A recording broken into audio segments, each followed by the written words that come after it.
त्यामुळे तुम्हाला वाटतंय नाही होऊ द्यायला पाहिजे? हो मानसी, वाटतं मला व्हायला पाहिजे म्हणून. आणि काय ताई तुम्ही मला सांगितलं नाही काही? काय मानसी? काय ताई आपल्या युट्यूबला एवढ्या कमेंट आल्या, आपण जेव्हा शॉर्ट्स टाकला होता तेव्हा बघा तुम्हाला बरं नव्हतं, तुमचा चेहरा सुजला होता. हा जे का मी प्रेग्नेंट आहे त्याच कमेंट आल्या होत्या ना मानसी? हो ताई, तुम्ही मला सांगितलं पण नाही.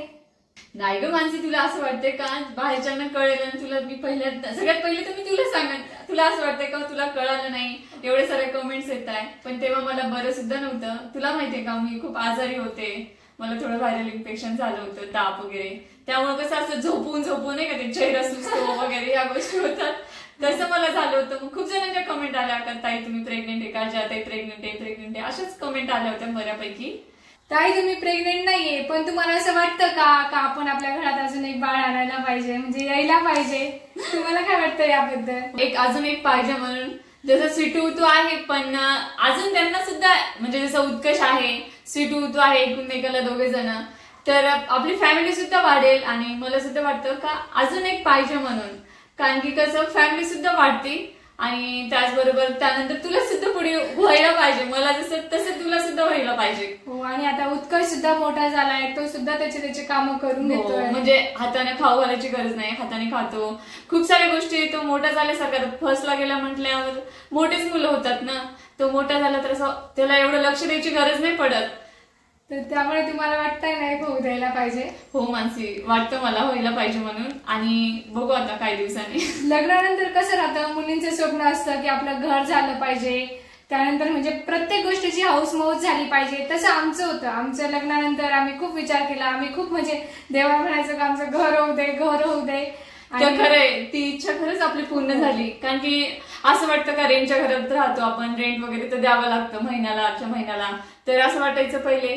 पण आता स्वतःचं घर झालं त्यामुळं पुढचे निर्णय घ्यावं वाटतं का हा नाही व्हायला पाहिजे. हो, आणि खर्च पण खूप असतात. आता मुलं शाळेत गेल्या, आता स्वीटू ज्युनियर केजीला, उत्कर्ष फर्स्टला, त्यांचा सुद्धा खर्च आहे. आणि घर असल्यामुळे आम्हाला तेवढं असं वाटतं की रेंटमध्ये पैसे नाही जात आमचे, ते पैसे सेव्ह राहतात. मुलं झाल्यावर पण आणि प्रेग्नेंट राहिल्यावर पण खर्च असतो, 9 महिने, त्यानंतर खाणं पिणं असतं, त्यानंतर प्रेग्नेन्सीचा खर्च, आणि राहिल्यानंतर तर सोनोग्राफी असो, ह्या गोष्टी तर असतात आणि खर्च तर लागतोच ना. पहिल्यापेक्षा खूप जास्त महागाई आता. आणि मुलांच्या शिक्षणाला तर खूप आहे, इंग्लिश मिडियमला तर अति खर्च आहे. हो ताई, आपल्या वेळेस नव्हते एवढे खर्च, एवढे नव्हते. पहिले खूप कमी खर्च होते माणसे. माझं ग्रॅज्युएशन झालं, तुझं झालं, तुला असं वाटतं की तुला खूप सारे पैसे लागले? मला वाटतच नाही मला 30,000 रुपये कधी लागले असं. जेवढे आपण मुलांच्या नर्सरीला ज्युनियर केजीला भरतो एवढे पैसे, तेवढे तर आपले लागले पण नव्हते. पहिले 300 रुपये महिना वर्षाला असायचे. तर मुलं होऊ दे, त्यांना ह्या सगळ्या गोष्टींचा विचार करावा लागतो. खर्च, त्यानंतर शिक्षण, त्यानंतर मोठं झालं पण त्यांच्यासाठी काहीतरी करून ठेवावं लागतं आपल्याला. म्हणजे त्यांना असा आधार राहील, असं कशाची कमी भासणार नाही. आणि बहीण भाऊ असले तर विषयच नाही, अजून 2 आले तर अजून भारी होईल. आणि प्रत्येकाची इच्छेपेक्षा अपेक्षा वाढत चालल्या का नाही स्वतःचं घर असलंच पाहिजे. पहिले एवढे विचार नव्हते करत, पण ह्या काळामध्ये खूप जण करतात. प्रत्येकाची हौस मौस असते ती पूर्ण झालीच पाहिजे. आणि खूप जण असं पण विचार करतात नाही एकच ठेवायचं, त्याचीच हौस मौस करायची, त्यालाच खूप छान शिकवायचं. पण कुठेतरी विचार केला असं वाटते परिस्थिती जर सुधारायला लागली तर असं वाटतं नाही एक व्हायला पाहिजे, झाल्यानंतर टेन्शन नाही राहत. आणि खूप जण असं म्हणतात एकाला दोघं, तसं आम्हाला उतू आहे, पण त्यांनाच अजून 1-2 वाढले तर अजून भारी होऊन जातं.